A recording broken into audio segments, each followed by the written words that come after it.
Good morning students. ਅਸੀਂ ਰਣਜੀਤ ਸਿੰਘ ਦਾ ਹੀ portion start ਕੀਤਾ ਹੋਇਆ ਆ।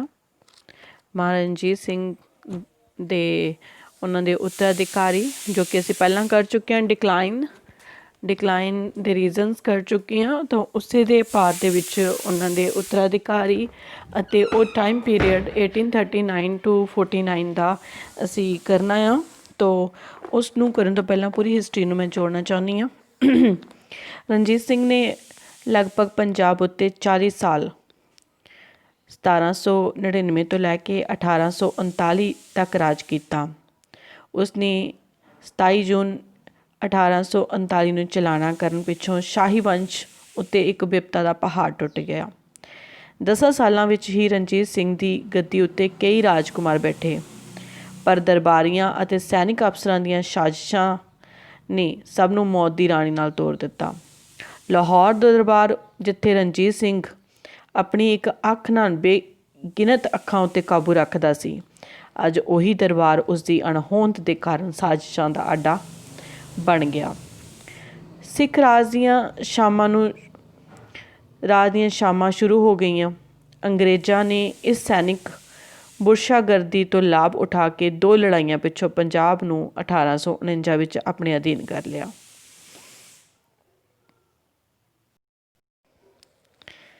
ਰਣਜੀਤ ਸਿੰਘ 27 ਜੂਨ 1839 ਨੂੰ ਕਾਲਵਾਸ ਹੋਇਆ। ਉਸਨੇ ਆਪਣੀ ਮੌਤ ਤੋਂ ਕੁਝ ਦਿਨ ਪਹਿਲਾਂ ਹੀ ਖੜਕ ਸਿੰਘ ਨੂੰ ਆਪਣਾ ਉੱਤਰਾਧਿਕਾਰੀ ਨਿਯਤ ਕਰ ਦਿੱਤਾ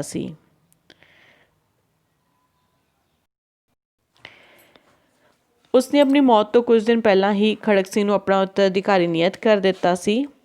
ਧਿਆਨ ਸਿੰਘ ਨੂੰ ਉਸ ਦਾ ਸਰਪ੍ਰਸਤ ਬਣਾਇਆ ਗਿਆ। ਰਾਣੀ ਘੜੌਚਾਂ, ਰਾਣੀ ਗੁੱਡਾ ਭਾਵ ਮਹਿਤਾਬ ਕੌਰ ਨੇ ਸਤੀ ਹੋਣ ਤੋਂ ਪਹਿਲਾਂ ਸ਼ਮਸ਼ਾਨ ਭੂਮੀ ਵਿੱਚ ਧਿਆਨ ਸਿੰਘ ਦਾ ਹੱਥ ਮਹਾਰਾਜਾ ਦੀ ਛਾਤੀ ਰੱਖ ਕੇ ਕਸਮ ਖਵਾਈ ਸੀ ਕਿ ਉਹ ਖੜਕ ਸਿੰਘ ਦੀ ਸਰਪ੍ਰਸਤੀ ਕਰੇਗਾ ਅਤੇ ਕਿਸੇ ਤਰ੍ਹਾਂ ਵੀ ਸਿੱਖ ਰਾਜ ਨੂੰ ਹਾਨੀ ਨਹੀਂ ਪਹੁੰਚਾਏਗਾ। ਇਸ ਤਰ੍ਹਾਂ ਰਾਣੀ ਘੜੌਚਾਂ ਨੇ ਖੜਕ ਸਿੰਘ ਤੋਂ ਪ੍ਰਣ ਲਿਆ ਕਿ ਉਹ ਕਿਸੇ ਵੀ ਤਰ੍ਹਾਂ ਧਿਆਨ ਸਿੰਘ ਨੂੰ ਨੁਕਸਾਨ ਨਹੀਂ ਪਹੁੰਚਾਏਗਾ। ਅਜੇ ਰਣਜੀਤ ਸਿੰਘ ਦੀ ਚਿਤਾ ਠੰਡੀ ਵੀ ਨਹੀਂ ਹੋਈ ਸੀ ਕਿ ਦੋਹਾਂ ਧਿਰਾਂ ਨੇ ਆਪਣੀਆਂ ਕਸਮਾਂ ਅਤੇ ਬਚਨ ਭੰਗ ਕਰਨੇ ਸ਼ੁਰੂ ਕਰ ਦਿੱਤੇ। ਮਹਾਰਾਜਾ ਖੜਕ ਸਿੰਘ ਆਪਣੇ ਯੋਗ ਪਿਤਾ ਦਾ ਯੋਗ ਪੁੱਤਰ ਨਹੀਂ ਸੀ। ਉਹ ਬਹੁਤ ਸਾਰੀ ਅਫੀਮ ਖਾਂਦਾ ਅਤੇ ਹਮਾਯੂੰ ਵਾਂਗ ਆਪਣਾ ਬਹੁਤ ਸਾਰਾ ਸਮਾਂ ਨਿਕੰਮੀਆਂ ਗੱਲਾਂ ਵਿੱਚ ਹੀ ਗਵਾ ਦਿੰਦਾ ਸੀ। ਉਸਨੂੰ ਆਪਣੇ ਕਿਰਪਾ ਪਾਤਰ ਬਣਾਉਣ ਦਾ ਬਹੁਤ ਸ਼ੌਂਕ ਸੀ। ਉਸਨੇ ਛੇਤੀ ਹੀ ਆਪਣਾ ਸਭ ਤੋਂ ਵੱਡਾ ਕਿਰਪਾ ਪਾਤਰ ਚੇਤ ਸਿੰਘ ਨੂੰ ਬਣਾ ਲਿਆ। ਚੇਤ ਸਿੰਘ ਨੇ ਖੜਕ ਸਿੰਘ ਨੂੰ ਸਲਾਹ ਦਿੱਤੀ ਕਿ ਉਹ ਡੋਗਰਾ ਸਰਦਾਰਾਂ ਦੀ ਸ਼ਕਤੀ ਨੂੰ ਕੁਚਲ ਦੇਵੇ। ਖਾਸ ਕਰਕੇ ਧਿਆਨ ਸਿੰਘ ਪ੍ਰਧਾਨ ਮੰਤਰੀ ਦੀ ਸ਼ਕਤੀ ਦੇ ਦਮਨ ਦੇ ਸੰਬੰਧ ਵਿੱਚ ਉਸਨੇ ਖੜਕ ਸਿੰਘ ਦੇ ਕੰਨ ਭਰੇ। ਇਸ ਦਾ ਨਤੀਜਾ ਇਹ ਹੋਇਆ ਕਿ ਖੜਕ ਸਿੰਘ ਨੇ ਹੁਕਮ ਜਾਰੀ ਕਰ ਦਿੱਤਾ ਕਿ ਧਿਆਨ ਸਿੰਘ ਅਤੇ ਉਸਦਾ ਪੁੱਤਰ ਹੀਰਾ ਸਿੰਘ ਸੁਤੰਤਰ ਰੂਪ ਵਿੱਚ ਸ਼ਾਹੀ ਮਹੱਲਾਂ ਵਿੱਚ ਨਹੀਂ ਜਾਣਗੇ। ਡੋਗਰਾ ਸਰਦਾਰ ਇਹ ਬੇਇੱਜ਼ਤੀ ਨਹੀਂ ਸਹਾਰ ਸਕਦੇ ਸਨ, ਕਿਉਂਕਿ ਧਿਆਨ ਸਿੰਘ ਉਸ ਸਮੇਂ ਬਹੁਤ ਸ਼ਕਤੀਸ਼ਾਲੀ ਸੀ। ਉਸ ਪਾਸੋਂ ਚੇਤ ਸਿੰਘ ਦਾ ਮਹਾਰਾਜਾ ਖੜਕ ਸਿੰਘ ਦੇ ਇੰਨੇ ਨੇੜੇ ਆ ਜਾਣਾ ਸਹਾਰਿਆ ਗਿਆ। ਉਸਨੂੰ ਆਪਣੀ ਗੱਦੀ ਅਤੇ ਆਪਣਾ ਭਵਿੱਖ ਖਤਰੇ ਵਿੱਚ ਜਾਪਿਆ।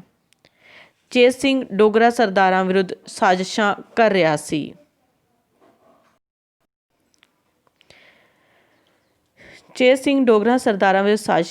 ਸੀ। ਧਿਆਨ ਸਿੰਘ ਨੇ ਜਵਾਬੀ ਸਾਜ਼ਿਸ਼ਾਂ ਕਰਨੀਆਂ ਸ਼ੁਰੂ ਕਰ ਦਿੱਤੀਆਂ, ਜਿਸ ਨੇ ਮਹਾਰਾਜਾ ਖੜਕ ਸਿੰਘ ਦੇ ਪੁੱਤਰ ਕੰਵਰ ਨਿਹਾਲ ਨਾਲ ਮਿਲ ਕੇ ਆਪਣਾ ਉੱਲੂ ਸਿੱਧਾ ਕਰਨਾ ਸ਼ੁਰੂ ਕਰ ਦਿੱਤਾ।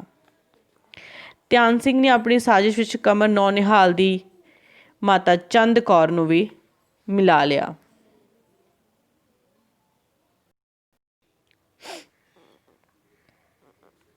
ਡੋਗਰਾ ਸਰਦਾਰਾਂ ਨੇ ਇਹ ਅਫਵਾਹਾਂ ਉਡਾ ਦਿੱਤੀ ਕਿ ਮਹਾਰਾਜਾ ਖੜਕ ਸਿੰਘ ਚੇਤ ਸਿੰਘ ਪੰਜਾਬ ਨੂੰ ਅੰਗਰੇਜ਼ਾਂ ਪਾਸ ਵੇਚ ਰਹੇ ਹਨ। ਇੱਕ ਹੋਰ ਝੂਠੀ ਖਬਰ ਉਡਾ ਦਿੱਤੀ ਕਿ ਛੇਤੀ ਹੀ ਸਿੱਖ ਸੈਨਾ ਤੋੜ ਰਹੇ ਹਨ।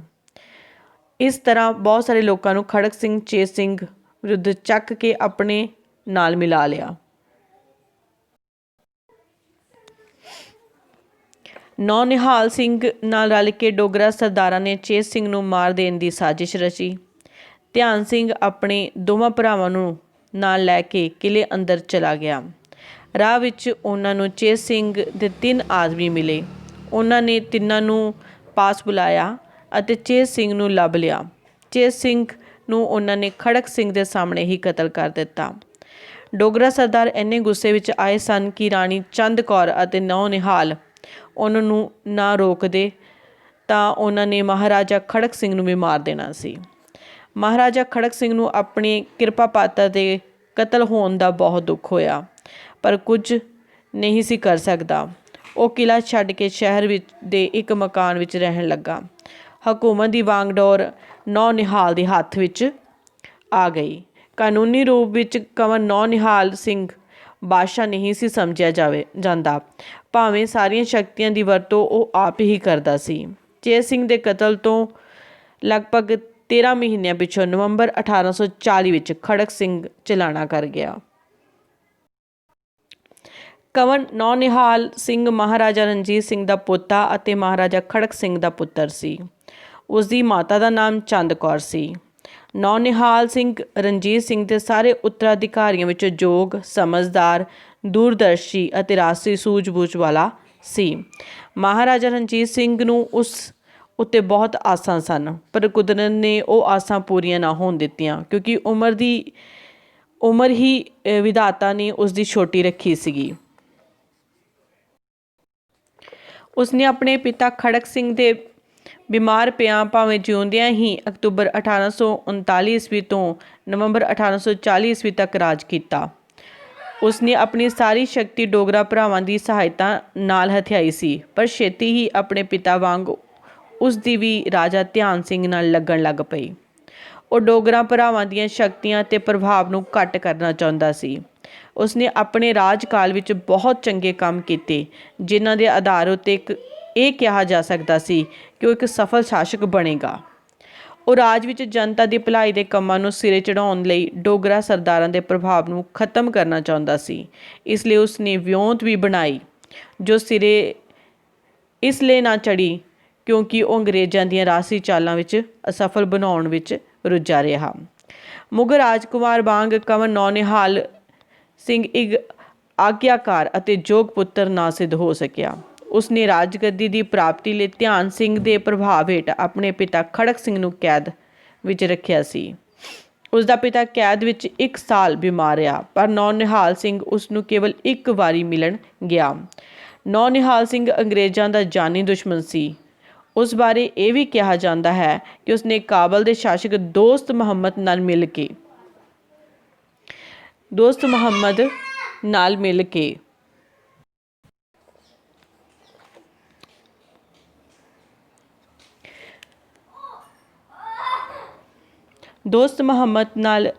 ਮਿਲ ਕੇ ਉਸਨੇ ਕਾਬਲ ਦੇ ਸ਼ਾਸਕ ਦੋਸਤ ਮੁਹੰਮਦ ਨਾਲ ਰਲ ਕੇ ਅੰਗਰੇਜ਼ਾਂ ਨੂੰ ਭਾਰਤ ਵਿੱਚੋਂ ਕੱਢਣ ਬਾਰੇ ਗੱਲਬਾਤ ਸ਼ੁਰੂ ਕਰ ਦਿੱਤੀ।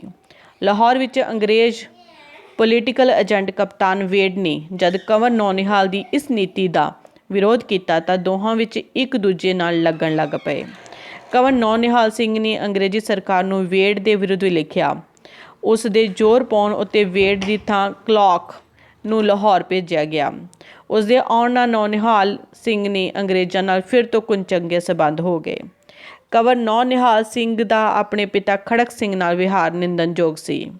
ਕਈ ਇਤਿਹਾਸਕਾਰਾਂ ਦਾ ਵਿਚਾਰ ਹੈ ਕਿ ਖੜਕ ਸਿੰਘ ਕੇਵਲ ਆਪਣੇ ਪੁੱਤਰ ਕੰਵਰ ਨੌ ਨਿਹਾਲ ਸਿੰਘ ਦੀ ਲਾਪਰਵਾਹੀ ਦੇ ਕਾਰਨ ਹੀ ਮਾਰਿਆ ਗਿਆ ਸੀ।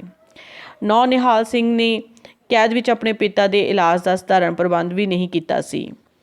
ਕੁਦਰਤ ਨੇ ਨੌ ਨਿਹਾਲ ਸਿੰਘ ਨੂੰ ਵੀ ਉਸੇ ਦੀ ਕਰਨੀ ਦੀ ਸਜ਼ਾ ਦਿੱਤੀ। ਜਦੋਂ ਉਹ 5 ਨਵੰਬਰ 1840 ਈਸਵੀ ਨੂੰ ਆਪਣੇ ਪਿਤਾ ਦੇ ਅੰਤਿਮ ਸੰਸਕਾਰ ਤੋਂ ਵਾਪਸ ਆ ਰਿਹਾ ਸੀ ਤਾਂ ਹਜ਼ੂਰੀ ਬਾਗ ਦੀ ਮਿਹਰਾਬ ਡਿੱਗ ਪਈ। ਇੱਟਾਂ ਦੀਆਂ ਸੱਟਾਂ ਨਾਲ ਉਸੇ ਦਿਨ ਉਹ ਵੀ ਮਰ ਗਿਆ।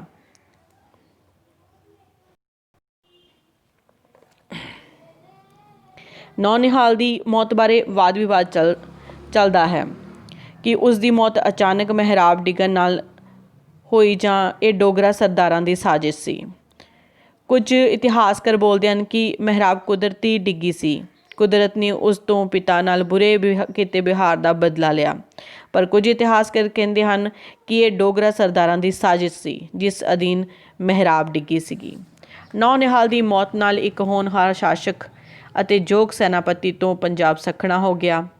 ਕਈ ਇਤਿਹਾਸਕਾਰਾਂ ਦਾ ਤਾਂ ਵਿਚਾਰ ਹੈ ਕਿ ਰਣਜੀਤ ਸਿੰਘ ਕੁਝ ਹੋਰ ਦੇਰ ਤਾਈਂ ਜਿਉਂਦਾ ਰਹਿੰਦਾ ਤਾਂ ਸ਼ਾਇਦ ਉਹ ਖੜਕ ਸਿੰਘ ਦੀ ਥਾਂ ਕੰਵਰ ਨੌਨਿਹਾਲ ਨੂੰ ਹੀ ਆਪਣਾ ਉੱਤਰਾਧਿਕਾਰੀ ਬਣਾ ਦਿੰਦਾ। ਕੰਵਰ ਨੌਨਿਹਾਲ ਦੀ ਮੌਤ ਪਿੱਛੋਂ ਇਹ ਸਮੱਸਿਆ ਪੈਦਾ ਹੋ ਗਈ ਕਿ ਰਾਜਗੱਦੀ ਉੱਤੇ ਕਿਸ ਨੂੰ ਬਿਠਾਇਆ ਜਾਵੇ। ਰਾਜਗੱਦੀ ਦੇ ਦੋ ਦਾਅਵੇਦਾਰ ਬਣਦੇ ਸਨ, ਇੱਕ ਕੰਵਰ ਨੌਨਿਹਾਲ ਦੀ ਮਾਤਾ ਮਾਈ ਚੰਦ ਕੌਰ ਅਤੇ ਦੂਜਾ ਰਣਜੀਤ ਸਿੰਘ ਦਾ ਪੁੱਤਰ ਸ਼ੇਰ ਸਿੰਘ। ਧਿਆਨ ਸਿੰਘ ਸ਼ੇਰ ਸਿੰਘ ਦੀ ਸਹਾਇਤਾ ਕਰ ਰਿਹਾ ਸੀ, ਪਰ ਚੰਦ ਕੌਰ ਵੀ ਬਹੁਤ ਚਤੁਰ ਸੀ। ਉਸਨੇ ਸੰਧਾ ਵਾਲੀਆ ਸਰਦਾਰਾ ਅਜੀਤ ਸਿੰਘ ਅਤੇ ਅਤਰ ਸਿੰਘ ਦੀ ਸਹਾਇਤਾ ਨਾਲ ਰਾਜ ਦੀ ਵਾਂਗਡੋਰ ਸੰਭਾਲ ਲਈ ਸੀ। ਚੰਦ ਕੌਰ ਕੋਈ ਉੱਚੇ ਚਰਿੱਤਰ ਤੇ ਯੋਗ ਇਸਤਰੀ ਸਿੱਧ ਨਾ ਹੋਈ। ਛੇਤੀ ਉਸ ਦੀਆਂ ਕਮਜ਼ੋਰੀਆਂ ਦੇ ਕਾਰਨ ਉਸ ਦੇ ਹਮਾਇਤੀਆਂ ਦੀ ਗਿਣਤੀ ਘਟ ਗਈ। ਸ਼ੇਰ ਸਿੰਘ ਅਤੇ ਧਿਆਨ ਸਿੰਘ ਨੇ ਇਸ ਦੀ ਹਾਲਤ ਤੋਂ ਲਾਭ ਉਠਾ ਲਿਆ। ਉਹਨਾਂ ਨੇ ਸੈਨਾ ਦੀ ਕੁਝ ਤਨਖਾਹ ਵਧਾ ਕੇ ਸੈਨਾ ਨੂੰ ਆਪਣੇ ਵੱਲ ਕਰ ਲਿਆ। ਇਸ ਪਿੱਛੋਂ ਸ਼ੇਰ ਸਿੰਘ ਨੇ ਮਹਾਰਾਣੀ ਚੰਦ ਕੌਰ ਨੂੰ ਲਾਹੌਰ ਦਾ ਕਿਲ੍ਹਾ ਖਾਲੀ ਕਰਨ ਲਈ ਕਿਹਾ। ਉਸਨੇ ਨਾ ਕਰਨ ਉੱਤੇ ਸ਼ੇਰ ਸਿੰਘ ਨੇ ਕਿਲ੍ਹੇ ਨੂੰ ਘੇਰਾ ਪਾ ਲਿਆ। 2 ਦਿਨਾਂ ਦੀ ਲੜਾਈ ਪਿੱਛੋਂ ਸ਼ੇਰ ਸਿੰਘ ਨੇ ਕਿਲ੍ਹਾ ਜਿੱਤ ਲਿਆ। ਸ਼ੇਰ ਸਿੰਘ ਨੇ ਇਸ ਵਿਜੇ ਪਿੱਛੋਂ ਆਪਣੇ ਆਪ ਨੂੰ ਪੰਜਾਬ ਦਾ ਮਹਾਰਾਜਾ ਘੋਸ਼ਿਤ ਕਰ ਦਿੱਤਾ। ਉਸਨੇ ਚੰਦ ਕੌਰ ਨਾਲ ਬਹੁਤ ਚੰਗਾ ਵਿਵਹਾਰ ਕੀਤਾ, ਉਸਨੂੰ ਪੈਨਸ਼ਨ ਦੇ ਦਿੱਤੀ ਅਤੇ ਮਹਿਲਾਂ ਵਿੱਚ ਵੱਖਰੀ ਥਾਂ ਦੇ ਦਿੱਤੀ। 1842 ਈਸਵੀ ਵਿੱਚ ਉਸਨੇ ਆਪਣੀ ਸੇਵਕਾ ਨੇ ਹੀ ਉਸਦਾ ਕਤਲ ਕਰ ਦਿੱਤਾ। ਸ਼ੇਰ ਸਿੰਘ 1841 ਤੋਂ ਲੈ ਕੇ 43 ਤੱਕ ਉਹ ਰਾਜ ਕੀਤਾ। ਉਸਨੇ ਸ਼ੇਰ ਸਿੰਘ ਰਣਜੀਤ ਸਿੰਘ ਦਾ ਦੂਜਾ ਪੁੱਤਰ ਸੀ। ਉਸਦੀ ਮਾਂ ਦਾ ਨਾਮ ਮਹਿਤਾਬ ਕੌਰ ਸੀ। ਚੰਦ ਕੌਰ ਦੇ ਹਾਰ ਜਾਣ ਪਿੱਛੋਂ ਸ਼ੇਰ ਸਿੰਘ 17 ਜਨਵਰੀ 1841 ਈਸਵੀ ਨੂੰ ਲਾਹੌਰ ਦਾ ਮਹਾਰਾਜਾ ਬਣਿਆ। ਉਸਨੇ ਵੀ ਰਾਜਾ ਧਿਆਨ ਸਿੰਘ ਨੂੰ ਆਪਣਾ ਪ੍ਰਧਾਨ ਮੰਤਰੀ ਨਿਯੁਕਤ ਕੀਤਾ, ਪਰ ਛੇਤੀ ਹੀ ਉਹ ਡੋਗਰਾ ਪਾਰਟੀ ਦੇ ਪ੍ਰਭਾਵ ਤੋਂ ਆਜ਼ਾਦ ਹੋਣਾ ਚਾਹੁੰਦਾ ਸੀ। ਰਾਜ ਦੇ ਹਾਲਾਤ ਆਏ ਦਿਨ ਵਿਗੜਦੇ ਜਾ ਰਹੇ ਸਨ। ਸ਼ੇਰ ਸਿੰਘ ਹਾਲਾਤ ਸੁਧਾਰਨ ਵਿੱਚ ਅਸਫਲ ਰਿਹਾ। ਸ਼ੇਰ ਸਿੰਘ ਖਾਲਸਾ ਸੈਨਾ ਦੀ ਸਹਾਇਤਾ ਨਾਲ ਮਹਾਰਾਜਾ ਬਣਿਆ ਸੀ। ਹੁਣ ਸੈਨਾ ਨੇ ਮੰਗ ਕੀਤੀ ਕਿ ਉਹਨਾਂ ਦੀਆਂ ਤਨਖਾਹਾਂ ਵਧਾਈਆਂ ਜਾਣ, ਪਰ ਸਰਕਾਰੀ ਖਜ਼ਾਨਾ ਖਾਲੀ ਸੀ, ਇਸ ਲਈ ਸ਼ੇਰ ਸਿੰਘ ਉਹਨਾਂ ਦੀਆਂ ਮੰਗਾਂ ਪੂਰੀਆਂ ਕਰਨ ਵਿੱਚ ਅਸਮਰਥ ਹੋ ਗਿਆ। ਅੰਤ ਮਹਾਰਾਜਾ ਸ਼ੇਰ ਸਿੰਘ ਨੇ ਲਾਹੌਰ ਦਰਬਾਰ ਵਿੱਚ ਸੈਨਿਕ ਯੂਨਿਟਾਂ ਦੇ 2 ਪ੍ਰਤੀਨਿਧ ਬੁਲਾਏ। ਉਹਨਾਂ ਨਾਲ ਸੈਨਾ ਦੀ ਤਨਖਾਹ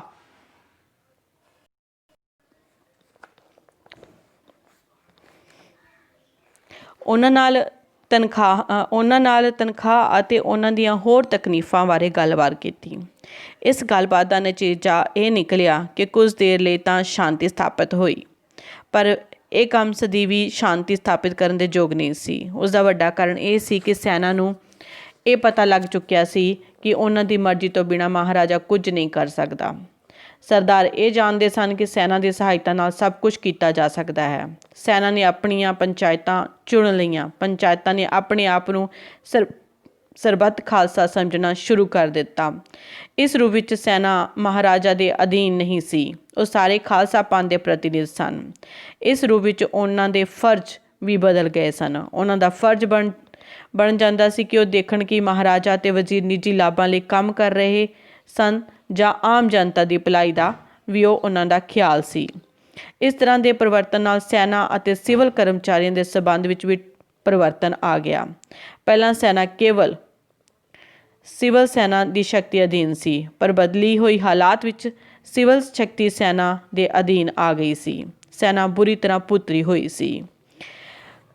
ਸ਼ੇਰ ਸਿੰਘ ਵੀ ਖੜਕ ਸਿੰਘ ਵਾਂਗ ਇੱਕ ਅਯੋਗ ਸ਼ਾਸਕ ਅਤੇ ਫਜ਼ੂਲ ਗੱਲਾਂ ਵਿੱਚ ਹੀ ਆਪਣਾ ਸਮਾਂ ਗੁਆਉਂਦਾ ਰਿਹਾ। ਭੋਗ ਵਿਲਾਸੀ ਸੀ, ਇਸ ਲਈ ਸਾਰੀਆਂ ਸ਼ਕਤੀਆਂ ਧਿਆਨ ਸਿੰਘ ਦੇ ਹੱਥ ਵਿੱਚ ਆ ਗਈਆਂ।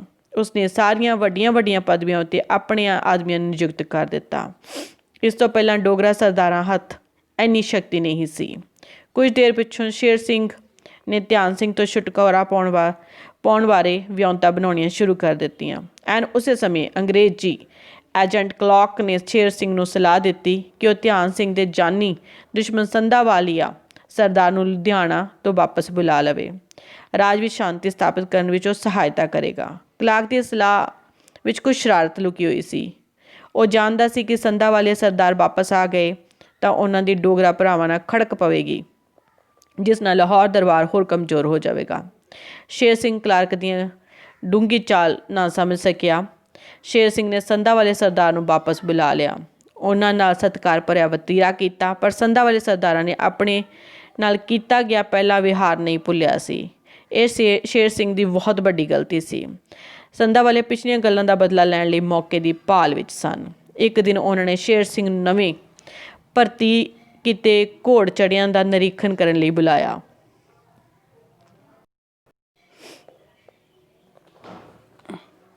ਇਸ ਉਦੇਸ਼ ਲਈ ਮਹਾਰਾਜਾ ਸ਼ੇਰ ਸਿੰਘ ਸ਼ਾਹ ਬਿਲਾਵਲ ਪੁੱਜਿਆ। ਅਜੀਤ ਸਿੰਘ ਸੰਧਾ ਵਾਲੀਆਂ ਨੇ ਮਹਾਰਾਜਾ ਨੂੰ ਇੱਕ ਬੰਦੂਕ ਪੇਸ਼ ਕੀਤੀ। ਜਿਸ ਸਮੇਂ ਮਹਾਰਾਜਾ ਸ਼ੇਰ ਸਿੰਘ ਬੰਦੂਕ ਫੜਨ ਲਈ ਹੇਠਾਂ ਝੁਕਿਆ ਤਾਂ ਅਜੀਤ ਸਿੰਘ ਨੇ ਬੰਦੂਕ ਦਾ ਘੋੜਾ ਦਬਾ ਦਿੱਤਾ।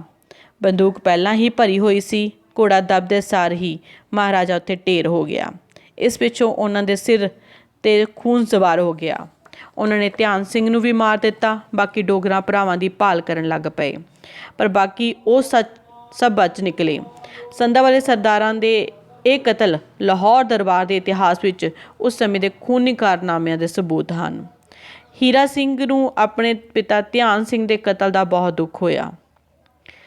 ਉਸਨੇ ਆਪਣੇ ਪਿਤਾ ਦੇ ਕਾਤਲਾਂ ਪਾਸੋਂ ਬਦਲਾ ਲੈਣ ਲਈ 2.5 ਰੁਪਏ ਮਹੀਨਾ ਤਨਖਾਹ ਦਾ ਵਾਅਦਾ ਕਰਕੇ ਸੈਨਾ ਨੂੰ ਆਪਣੇ ਨਾਲ ਮਿਲਾ ਲਿਆ। ਅਤਰ ਸਿੰਘ ਤਾਂ ਬਚ ਕੇ ਦੌੜ ਗਿਆ। ਤਨਖਾਹਾਂ ਵਧੀ ਤਾਂ ਸੈਨਾ ਉਸ ਵੱਲ ਹੋ ਗਈ। ਹੀਰਾ ਸਿੰਘ ਮਹਾਰਾਜਾ ਰਣਜੀਤ ਸਿੰਘ ਦੇ ਨਾਬਾਲਗ ਪੁੱਤਰ ਕੰਵਰਦੀਪ ਦਲੀਪ ਸਿੰਘ ਨੂੰ ਤਖਤ ਉੱਤੇ ਬਿਠਾ ਕੇ ਆਪ ਉਸ ਦਾ ਪ੍ਰਧਾਨ ਮੰਤਰੀ ਬਣ ਬੈਠਾ।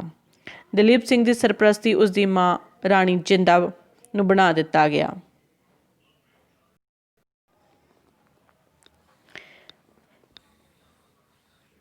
ਹੀਰਾ ਸਿੰਘ ਪ੍ਰਧਾਨ ਮੰਤਰੀ ਹੀ ਬਣ ਗਿਆ, ਪਰ ਉਸ ਨੂੰ ਵੀ ਇਸ ਪਦ ਉੱਤੇ ਬਹੁਤੀ ਦੇਰ ਰਹਿਣ ਦਾ ਨਸੀਬ ਨਾ ਹੋਇਆ। ਛੇਤੀ ਹੀ ਕੁਝ ਸਰਦਾਰ ਉਸ ਦੇ ਵਿਰੁੱਧ ਹੋ ਗਏ। ਦਲੀਪ ਸਿੰਘ ਦਾ ਮਾਮਾ ਜਵਾਹਰ ਸਿੰਘ ਤਾਂ ਹੀਰਾ ਸਿੰਘ ਦੀ ਵੱਧਦੀ ਹੋਈ ਸ਼ਕਤੀ ਵੇਖ ਕੇ ਬਹੁਤ ਈਰਖਾ ਕਰਦਾ ਸੀ। ਉਸਨੇ ਸੈਨਾ ਨੂੰ ਹੀਰਾ ਸਿੰਘ ਦੇ ਵਿਰੁੱਧ ਚੁੱਕਣ ਦਾ ਯਤਨ ਕੀਤਾ, ਪਰ ਹੀਰਾ ਸਿੰਘ ਨੇ ਤਾਜ਼ੀ ਸੈਨਾ ਦੀ ਤਨਖਾਹ ਵਧਾਈ ਹੋਈ ਸੀ, ਇਸ ਲਈ ਜਵਾਹਰ ਸਿੰਘ ਆਪਣੇ ਉਦੇਸ਼ ਵਿੱਚ ਸਫਲ ਨਾ ਹੋਇਆ। ਦੂਜੇ ਪਾਸੇ ਹੀਰਾ ਸਿੰਘ ਦਾ ਚਾਚਾ ਸੁਚੇਤ ਸਿੰਘ ਵੀ ਹੀਰਾ ਸਿੰਘ ਦੇ ਵਿਰੁੱਧ ਹੋ ਚੁੱਕਾ ਸੀ। ਉਹ ਹੀਰਾ ਸਿੰਘ ਦੀ ਮਨਮਾਨੀ ਤੋਂ ਗੁੱਸੇ ਵਿੱਚ ਆਇਆ ਹੋਇਆ ਸੀ, ਸੋ ਜਵਾਹਰ ਸਿੰਘ ਅਤੇ ਸੁਚੇਤ ਸਿੰਘ ਦੋਵੇਂ ਮਿਲ ਗਏ। ਇੱਕ ਪਾਸੇ ਹੀਰਾ ਸਿੰਘ, ਪਿੱਛੇ ਸੁਚੇਤ ਸਿੰਘ, ਜਵਾਹਰ ਸਿੰਘ ਲੱਗੇ ਹੋਏ ਸਨ। ਦੂਜੇ ਪਾਸੇ ਪ੍ਰਧਾਨ ਮੰਤਰੀ ਦਾ ਪਦ ਉਸ ਲਈ ਔਂਕੜਾਂ ਦਾ ਕਾਰਨ ਬਣਿਆ ਹੋਇਆ ਸੀ। ਫੌਜ ਸਿਵਲ ਅਧਿਕਾਰੀਆਂ ਦੀ ਇੱਜ਼ਤ ਨਹੀਂ ਕਰਦੀ ਸੀ। ਖਜ਼ਾਨਾ ਬਿਲਕੁਲ ਖਾਲੀ ਪਿਆ ਹੋਇਆ ਸੀ। ਸਰਦਾਰ ਵਾਰਸ਼ਿਕ ਕਰ ਪੂਰੀ ਤਰ੍ਹਾਂ ਨਹੀਂ ਦਿੰਦੇ ਸਨ। ਇਹਨਾਂ ਸਭਨਾਂ ਤੋਂ ਵੱਡੀ ਔਂਕੜ ਉਸ ਲਈ ਸੀ ਆਪਣੀ ਮਹਾਨ ਇੱਛਾ ਪੰਜਾਬ ਦਾ ਬਾਦਸ਼ਾਹ ਬਣਨ ਦੀ। ਇਸ ਉਦੇਸ਼ ਦੀ ਪੂਰਤੀ ਲਈ ਉਸਨੇ ਤੋਸ਼ਾਖਾਨੇ ਦੀ ਜਾਇਦਾਦ ਹੌਲੀ ਜੰਮੂ ਭੇਜਣੀ ਸ਼ੁਰੂ ਕਰ ਦਿੱਤੀ। ਸੈਨਾ ਵਿੱਚ ਪਹਾੜੀ ਲੋਕਾਂ ਦੀ ਗਿਣਤੀ ਵਧਾਉਣੀ ਸ਼ੁਰੂ ਕਰ ਦਿੱਤੀ। ਪੂਰਬੀਆਂ ਅਤੇ ਮੁਸਲਮਾਨਾਂ ਨੂੰ ਜ਼ਿਆਦਾ ਗਿਣਤੀ ਵਿੱਚ ਭਰਤੀ ਕੀਤਾ ਜਾਣ ਲੱਗ ਪਿਆ। ਸਿੱਖ ਸਿਪਾਹੀਆਂ ਅਤੇ ਅਫਸਰਾਂ ਨੂੰ ਮਾਮੂਲੀ ਗੱਲਾਂ ਉੱਤੇ ਨੌਕਰੀ ਤੋਂ ਕੱਢਿਆ ਜਾਣ ਲੱਗ ਪਿਆ। ਹੀਰਾ ਸਿੰਘ ਅਤੇ ਦੋਸਤ ਮੁਹੰਮਦ ਖਾਨ ਨਾਲ ਚੰਗੇ ਸਬੰਧ ਸਨ ਉਸਦੇ। ਦੋਹਾਂ ਦੇਸ਼ਾਂ ਵਿੱਚ ਇੱਕ ਦੂਜੇ ਦੇ ਦੂਤ ਸਨ। ਇਸ ਸਮੇਂ ਫਰਵਰੀ 1844 ਵਿੱਚ ਦੋਸਤ ਮੁਹੰਮਦ ਖਾਨ ਨੂੰ ਅਫਸੋਸ ਦਾ ਪੱਤਰ ਲਿਖਿਆ ਗਿਆ। ਦੋਸਤ ਮੁਹੰਮਦ ਖਾਨ ਨੇ ਕੁਝ ਸੁੰਦਰ ਘੋੜੇ ਮਹਾਰਾਜਾ ਦਲੀਪ ਸਿੰਘ ਨੂੰ ਤੋਹਫੇ ਦੇ ਰੂਪ ਵਿੱਚ ਭੇਜੇ ਸਨ। ਹੀਰਾ ਸਿੰਘ ਦੇ ਅੰਗਰੇਜ਼ਾਂ ਨਾਲ ਸੰਬੰਧ ਠੀਕ ਨਹੀਂ ਸਨ। ਇਹਨਾਂ ਬੁਰੇ ਸੰਬੰਧਾਂ ਦੇ ਕਈ ਕਾਰਨ ਸਨ। ਅੰਗਰੇਜ਼ਾਂ ਬਾਰੇ ਇਹ ਅਫਵਾਹ ਫੈਲੀ ਹੋਈ ਸੀ ਕਿ ਉਹ ਪੰਜਾਬ ਉੱਤੇ ਅਧਿਕਾਰ ਕਰਨ ਦੀਆਂ ਵਿਉਂਤਾਂ ਬਣਾ ਰਹੇ ਸਨ। ਅੰਗਰੇਜ਼ਾਂ ਨੇ ਫਿਰੋਜ਼ਪੁਰ ਵਿੱਚ ਕਿਲ੍ਹਾ ਬਣਾਉਣਾ ਸ਼ੁਰੂ ਕਰ ਦਿੱਤਾ ਸੀ। ਉੱਥੇ ਫੌਜਾਂ ਇਕੱਠੀ ਕਰਨੀ ਸ਼ੁਰੂ ਕਰ ਦਿੱਤੀ ਸੀਗੀ। ਅੰਗਰੇਜ਼ਾਂ ਨੇ ਅਤਰ ਸਿੰਘ ਸੰਧਾਵਾਲੀ ਨੂੰ ਆਪਣੇ ਇਲਾਕੇ ਵਿੱਚ ਆਸਰਾ ਦਿੱਤਾ ਹੋਇਆ ਸੀ। ਅੰਗਰੇਜ਼ਾਂ ਨੇ ਸੁਚੇਤ ਸਿੰਘ ਨੂੰ 15 ਲੱਖ ਰੁਪਇਆ, ਜੋ ਕਿ ਫਿਰੋਜ਼ਪੁਰ ਵਿਖੇ ਨਿਹਾਲ ਸਿੰਘ ਦੇ ਘਰ ਦਬਿਆ ਹੋਇਆ ਸੀ, ਵਾਪਸ ਨਹੀਂ ਲਿਆਉਣ ਦਿੱਤਾ ਸੀ। ਸਭ ਤੋਂ ਵੱਡਾ ਕਾਰਨ ਇਹ ਸੀ ਕਿ ਹੀਰਾ ਸਿੰਘ ਨੂੰ ਅੰਗਰੇਜ਼ਾਂ ਦੀ ਨੀਅਤ ਉੱਤੇ ਸ਼ੱਕ ਸੀ। ਹੀਰਾ ਸਿੰਘ ਦੇ ਪਤਨ ਦਾ ਕਾਰਨ ਉਹ ਆਪ ਹੀ ਸੀ। ਉਸ ਅੰਦਰ ਪੰਜਾਬ ਦਾ ਸ਼ਾਸਕ ਬਣਨ ਦੀ ਬਹੁਤ ਪ੍ਰਬਲ ਇੱਛਾ ਸੀ। ਇਸ ਲਈ ਇਸ ਤੋਂ ਇਲਾਵਾ ਪੰਡਿਤ ਜੱਲਾ ਉਸਦੇ ਪਤਨ ਦਾ ਦੂਜਾ ਕਾਰਨ ਸੀ। ਹੀਰਾ ਸਿੰਘ ਪੰਡਿਤ ਜੱਲਾ ਦੇ ਪ੍ਰਭਾਵ ਹੇਠਾਂ ਆ ਚੁੱਕਿਆ ਸੀ। ਬਣਦੀ ਗੱਲ ਇਹ ਕਿ ਉਸ ਟਾਈਮ 'ਤੇ ਸ਼ਾਹੀ ਦਰਬਾਰ ਇੱਕ ਤਰ੍ਹਾਂ ਦਾ ਸਾਜ਼ਿਸ਼ਾਂ ਦਾ ਅਖਾੜਾ ਬਣਿਆ ਹੋਇਆ ਸੀਗਾ ਔਰ ਇਹਨਾਂ ਅਖਾੜਾਂ ਵਿੱਚ ਹੀਰਾ ਸਿੰਘ ਔਰ ਲਾਲ ਸਿੰਘ ਉਹਨਾਂ ਨੇ ਆਪਣਾ ਪੂਰਾ ਫਾਇਦਾ ਚੱਕਿਆ। ਜੋ ਅਗਲਾ ਹੀਰਾ ਸਿੰਘ ਤੋਂ ਅਗਲਾ ਸੀਗਾ ਉਹ ਸੀਗਾ ਲਾਲ ਸਿੰਘ। ਜਵਾਹਰ ਸਿੰਘ ਦੀ ਮੌਤ ਪਿੱਛੋਂ ਹੋਰ ਕੋਈ ਵੀ ਪ੍ਰਧਾਨ ਮੰਤਰੀ ਬਣਨ ਲਈ ਤਿਆਰ ਨਹੀਂ ਸੀ, ਕਿਉਂਕਿ ਪਿਛਲੇ 1 ਸਾਲ ਵਿੱਚ ਸੈਨਾ ਤੋਂ 2 ਪ੍ਰਧਾਨ ਮੰਤਰੀਆਂ ਨੂੰ ਗੋਲੀ ਨਾਲ ਉਡਾ ਦਿੱਤਾ ਸੀਗਾ। ਸੈਨਾ ਆਪ ਮੋਹਰੀ ਹੋ ਚੁੱਕੀ ਸੀ। ਅੰਤ ਰਾਣੀ ਜਿੰਦਾ ਦੇ ਚਹੇਤੇ ਲਾਲ ਸਿੰਘ ਨੇ ਰਾਣੀ ਜਿੰਦਾ ਦੇ ਕਹੇ ਸੁਣੇ 'ਤੇ ਪ੍ਰਧਾਨ ਮੰਤਰੀ ਦਾ ਅਹੁਦਾ ਸੰਭਾਲ ਲਿਆ। ਲਾਲ ਸਿੰਘ ਅਧੀਨ ਅੰਗਰੇਜ਼ਾਂ ਅਤੇ ਸਿੱਖਾਂ ਦੀ ਪਹਿਲੀ ਲੜਾਈ 1845-46 ਈਸਵੀ ਵਿੱਚ ਹੋਈ, ਜਿਸ ਨਾਲ ਲਾਲ ਸਿੰਘ ਨੇ ਸਿੱਖਾਂ ਨਾਲ ਗੱਦਾਰੀ ਕੀਤੀ ਸੀ। ਸਿੱਖ ਸੈਨਾ ਹਾਰ ਗਈ, ਪਰ ਉਸ ਨੂੰ ਵੀ ਆਪਣੇ ਕੀਤੇ ਦੀ ਸਜ਼ਾ ਮਿਲ ਚੁੱਕੀ ਸੀਗੀ। ਅੰਗਰੇਜ਼ਾਂ ਨੇ ਉਸ ਉੱਤੇ ਦੋਸ਼ ਲਾਇਆ ਕਿ ਉਸ ਨੇ ਕਸ਼ਮੀਰ ਦੇ ਗਵਰਨਰ ਨੂੰ ਚੁੱਕਿਆ ਸੀ, ਉਸ ਨੂੰ ਭੜਕਾਇਆ ਸੀ, ਇਸ ਲਈ ਉਹ ਕਸ਼ਮੀਰ ਗੁਲਾਬ ਸਿੰਘ ਨੂੰ ਦੇ ਦੇਵੇ। ਇਸ ਦੋਸ਼ ਉੱਤੇ ਅੰਗਰੇਜ਼ਾਂ ਨੇ ਲਾਲ ਸਿੰਘ ਉੱਤੇ ਮੁਕੱਦਮਾ ਚਲਾਇਆ, ਉਸ ਨੂੰ ਦੋਸ਼ੀ ਸਿੱਧ ਕੀਤਾ ਅਤੇ ਫਾਂਸੀ ਦਾ ਹੁਕਮ ਦੇ ਦਿੱਤਾ। ਰਾਣੀ ਜਿੰਦਾ ਨੂੰ ਬਨਾਰਸ ਭੇਜ ਦਿੱਤਾ ਗਿਆ। 1848-49 ਵਿੱਚ ਅੰਗਰੇਜ਼ਾਂ ਨੇ ਸਿੱਖਾਂ ਦੀ ਦੂਜੀ ਲੜਾਈ ਹੋਈ, ਜਿਸ ਵਿੱਚ ਅੰਗਰੇਜ਼ਾਂ ਨੂੰ ਜਿੱਤ ਪ੍ਰਾਪਤ ਹੋਈ, ਕਿਉਂਕਿ ਸਿੱਖ ਸੈਨਾਪਤੀ ਹੀ ਅੰਗਰੇਜ਼ਾਂ ਨਾਲ ਰਲੇ ਹੋਏ ਸਨ। ਇਸ ਲੜਾਈ ਪਿੱਛੋਂ ਮਹਾਰਾਜਾ ਦਲੀਪ ਸਿੰਘ ਨੂੰ ਗੱਦੀ ਤੋਂ ਉਤਾਰ ਕੇ 20 ਮਾਰਚ 1849 ਈਸਵੀ ਨੂੰ ਅੰਗਰੇਜ਼ਾਂ ਨੇ ਪੰਜਾਬ ਆਪਣੇ ਅਧੀਨ ਕਰ ਲਿਆ। ਰਣਜੀਤ ਸਿੰਘ ਦੇ ਖੂਨ ਪਸੀਨੇ ਨਾਲ ਬਣਿਆ ਹੋਇਆ ਪੰਜਾਬ ਰਾਜ ਦਾ ਸੂਰਜ ਉਸ ਪਿੱਛੋਂ ਲਾਹੌਰ ਦਰਬਾਰ ਦੀਆਂ ਘਟੀਆਂ ਸਾਜ਼ਿਸ਼ਾਂ ਅਤੇ ਖੂਨ ਖਰਾਬੇ ਕਾਰਨ ਮਿਟ ਗਿਆ।